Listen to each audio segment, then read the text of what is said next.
In today's class, we are going to discuss about the topic directors. As we know that joint stock company is an artificial person created by law. So it cannot act by itself. It needs some human agency to operate. So the owners of the company, they cannot take part in the day-to-day affairs of the company or the day-to-day management of the company. So from the shareholder, we need to select one representative, and that representative is elected to manage or direct the day-to-day affairs of the company. So from the shareholders, we have to elect one person as a representative, and that representative has to manage or direct the day-to-day affairs of the company. So that person is known as director, or collectively they are called as board of directors. So as we all know that who is the director now. So director is a person who supervises and controls the entire day-to-day affairs of the company. So as I said, owners are in number, large in number, so they cannot take part in the day-to-day affairs of the company. That is why we are electing one representative. That representative will manage or control the day-to-day activities of the company, and that representative is called as director. So director is a person who supervises or control the overall affairs of the company. So now let us look into the next slide, that is number of directors.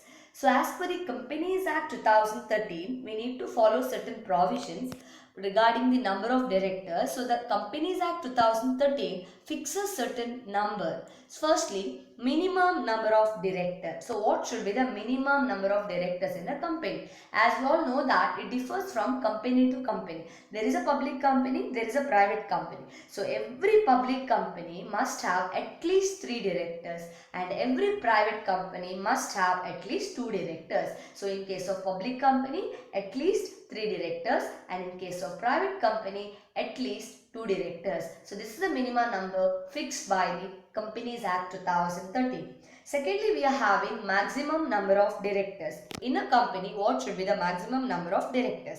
It says company must have a maximum of 15 directors. Suppose if the company wants to have more than 15 directors, that it is also possible, but they have to pass a special resolution. So maximum number of directors should be 15. If they want to have more than 15, then they have to pass a special resolution. Other important points. So there are certain points to be considered. Firstly, the women director. So what should be the requirements? So if the company is prescribed by the central government,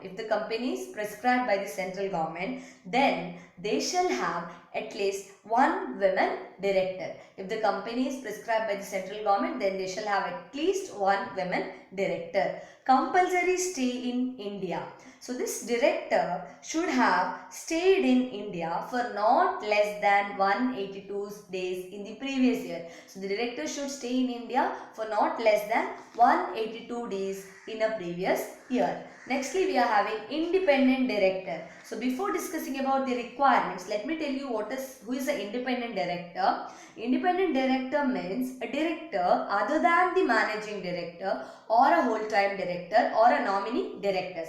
Apart from all this, a person is called as independent director. So independent director is a person other than a managing director or a whole-time director or a nominee director. So what is the requirement for independent director? Especially in case of listed public company, it should have at least 1/3 of the total number of director as independent director. So in case of listed public company, they should have 1/3 of the total number of director as independent director. So requirement is 1/3 of the total number of directors. Nextly, we are having small shareholders director. So firstly, let us know who is a small shareholder. Now small shareholder means a shareholder who holds the shares of the nominal value of not more than rupees 20,000. If the person holds not more than rupees 20,000, he will be called as small shareholder, or a shareholder who holds a nominal value of not more than rupees 20,000. So what is the requirement? A listed company may have one director appointed by the small shareholder. So there should be a one director who is appointed by the small shareholders.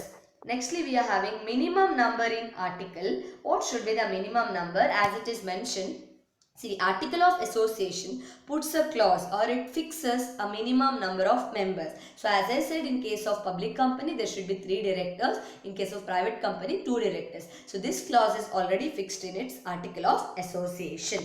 Maximum number as per statutory requirements. So as I said, every company must have minimum number of directors. It's mandatory at all times during its existence. The day when they started their operation till the winding up of the company, every company should have a minimum number of directors during the existence of the company. Nextly, we are having a topic called independent director. As I have already explained who is an independent director.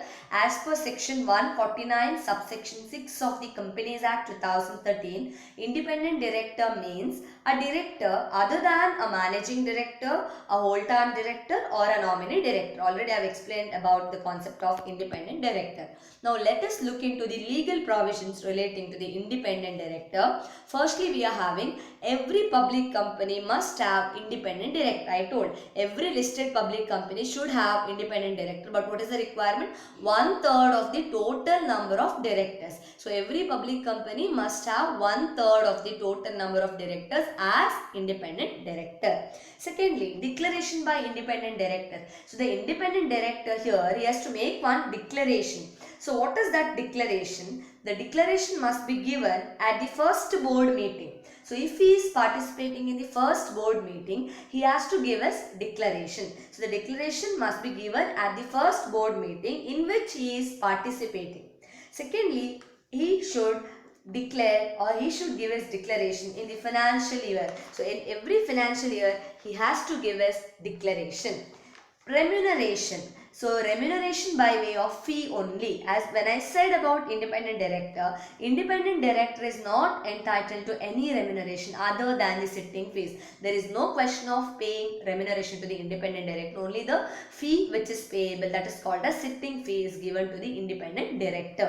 Term of office. To what extent the independent director holds office? So the independent director shall hold office for a term up to 5 consecutive years. So he can hold office for a term up to 5 consecutive years. That is about term of office. Nextly, we are having not liable to retire by rotation. As I said, in case of independent director, retirement by rotation is not applicable. If you think of other director, there is a concept called retirement by rotation. One by one, director will rotate or they will get retired. But when it comes to the not liable to retire by rotation, means retirement by rotation concept is not applicable in case of independent director. Lastly, abiding by the provisions of Schedule 4. So here, independent director has to follow the provisions of Schedule 4. Firstly, guidelines. When I speak about guidelines relating to professional conduct of the independent director or the what is his role and functions and what are the duties of independent director, these all includes. So when I speak about guidelines, the business ethics or the professional code of conduct and what are the role and functions of the independent director or what type of duty he is going to perform. Secondly, separate meeting. So for independent director, the independent director should hold separate meeting. At least one meeting must be held apart from all other directors. All other directors are not supposed to attend the meeting. When it comes to the independent director, they have to hold a separate meeting. At least one meeting must be held. Lastly, manner of appointment. When I speak about manner of appointment of independent director will differ. As I said, it is the duty of the board should ensure that there is appropriate balance of skill, experience and knowledge in the board.